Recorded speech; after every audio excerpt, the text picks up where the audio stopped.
Ассалому алайкум дӯстон, хуш омадем ба шабакаи мо. Дӯстон, аллакай рӯзи 29 январ турнири Eagle FC 44 дар Амрико дар шаҳри Майами баргузор мегардад, ки дар он яке аз ҷангварони машҳури тоҷик Лоиқ Раҷабов иштирок хоҳад кард ва рақиби ӯ дар ин турнир варзишгари амрикоӣ Зак Зейн хоҳад шуд. дар ин навор мо оиди ин ду ҷангвар ба шумо маълумот медиҳем ва дар охир прогнози худро дар ин муҳориба медиҳем. барои ҳамин наворро то охир тамошо кунед, то ин ки маълумоти пурратар гирем. оғоз мекунем аз варзишгари амрикоӣ Зак Зейн. Зак 14 декабри 1989 сол таваллуд шудааст, яъне 32 сола аст. ӯ қадди 1,77 сантиметр дошта дар вазни сабук, яъне 70 килограмм баромад мекунад. рекорди касбии Зейн аз 15 ғалаба ва 9 бохт иборат аст. ва дӯстон ҳамиҷаша бо диққат гӯш карда дар ёд гирен.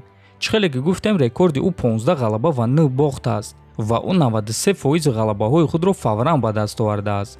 яъне дӯстон, Зак аз 15 ғалабаи худ 14 ташро фавран ба анҷом расондааст. 10 ғалаба бо тариқи сабмишен, 4 ғалаба бо тариқи нокаут ва нокаути техникӣ ва танҳо 1 ғалаба бо қарори доваро. аз мағлубиятҳои ӯ боша, пас ӯ 2 маротиба бо тариқи нокаут ва нокаути техникӣ, 4 маротиба бо тариқи сабмишен ва 3 маротибаи дигар бо қарори доваро мағлуб шудааст. парвози карьераи Зак Зейн соли 2017 рух додааст. Зак аз мобайни соли 2017 то мобайни соли 2019, яъне дар 2 сол 8 муҳориба гузаронда дар ҳамааш ғолиб шудааст ва ҳамаи ин ғалабаҳоро фавран ба даст овардааст. баъд дар соли 2019 ӯ 2 маротиба шикаст хӯрдааст, аммо боз 2 ғалабаи дигар ба даст овардааст. 1 ғалаба соли 2019 дар ташкилоти Беллатор бо қарори доваро ва 1 ғалабаи дигар соли 2021 дар ташкилоти Фирст дар якум раунд бо тариқи нокаут. ва дӯстон, чӣ хеле ки аз рекорди ӯ фаҳмидем, Зак Зейн ҷитсер аст ва ӯ дар муҳориба кӯшиш мекунад ки рақибони худро ба замин афтонда, дар он ҷо онҳоро маҷбур кунад ки таслим шаванд. ҳамчунин фаромӯш намекунем ки ӯ зарбаи сахт дорад, чунки 17% ё ин ки 4 ғалабаи худро бо тариқи нокаут ва нокаути техникӣ ба даст овардааст. Зейн дар бисёр ташкилотҳои калон ва машҳур ба монанди Bellator, Dana White Contender Series ва дигар ташкилотҳои калон баромад кардааст. акнун бошад дӯстон, мегзарем ба рақиби ӯ варзишгари тоҷик Лоиқ Раҷабов. оиди биографияи Лоиқ мо бисёр навор кардагем.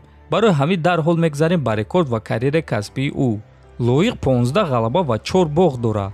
73% ғалабаҳои худро Раҷабов фавран ба анҷом расондааст. аниқтараш 7 ғалаба бо тариқи нокаут ва нокаути техникӣ, 4 ғалаба бо тариқи сабмишен ва 4 ғалабаи дигар бо қарори доваро.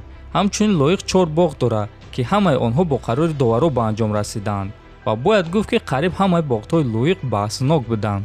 Лоиқ Раҷабов ҷангвари ҳаматарафа аст. ӯ ҳам дар замин ва ҳам дар стойка худро хуб ҳис мекунад, аммо худаш мегӯяд, ки дар стойка ҷангиданро дӯст медорад. Лоиқ карьераи касбии худро соли 2012 оғоз кардааст ва ӯ аз соли 2012 то соли 2019 ҷангвари бебох бо рекорди 11-0 буд. аввалин маротиба Лоиқ Раҷабов соли 2019 дар ташкилоти PFL дар муҳориба зидди Рашид Магомедов шикаст хӯрдааст. Раҷабов дар ташкилоти PFL 2 мавсим иштирок карда то финал рафтааст ва дар финал 2 маротиба шикаст хӯрдааст. акнун дӯстон, мегзарем ба прогноз. ҳар дуи ҷангваро аввалин маротиба дар ташкилоти Eagle FC баромад мекунанд, яъне ин дебют барои ҳар дуяшон мешавад ва ҳамчунин бори аввал онҳо дар вазни 75 килограмм баромад мекунанд. то ин дам ҳар дуи варзишгаро дар вазни сабук, яъне 70 килограмм баромад мекарданд. прогнози ман дӯстон дар ин муҳориба, ман ба ғалабаи Лоиқ боварӣ дорам. ҳозир мегӯм, ки барои чӣ? Зак Зейн дар замин аз пӯш истода хеле хатарнок аст ва ин тарафи сахтии ӯст ва боз ӯ зарбаи сахт дорад. аммо дӯстон, мо оиди MMA гап зада истодаем, ки любой зарба метавонад бозиро дигаргун кунад. шумо ҳозир мепарсем, ки барои чӣ Лоиқ ғолиб мешавад? барои оне, ки Лоиқ дар стойка хуб ҷанг мекунад ва ӯро ба замин афтондан ва дар он ҷо назорат кардан осон нест. ҳамчунин худи Лоиқ дар замин низ сахт аст ва агар корҳои ӯ дар стойка барор нагирад, ӯ рақибро ба замин меафтонад.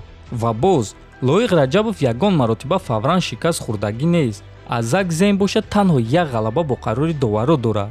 яъне дӯстон, Зак Зейн дар муҳориба зидди Лоиқ танҳо сабмишн дорад, ё ин ки зарбаи ногаҳонӣ, ки дар любой муҳориба рух дода метавонад.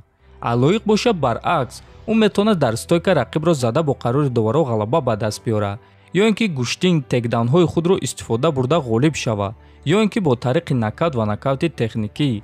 яъне дӯстон, дар ҳама мавқеъ Лоиқ шанси зиёдтар дорад. ба ғайр аз ҷуҷитсу, ба фикри шахсии ман дӯстон, агар лоиқ дар бозии зейн розӣ нашава ва бо ӯ дар ҷуҷитсу қуввозмоӣ накуна, пас лоиқ Раҷабов пирӯз мешавад.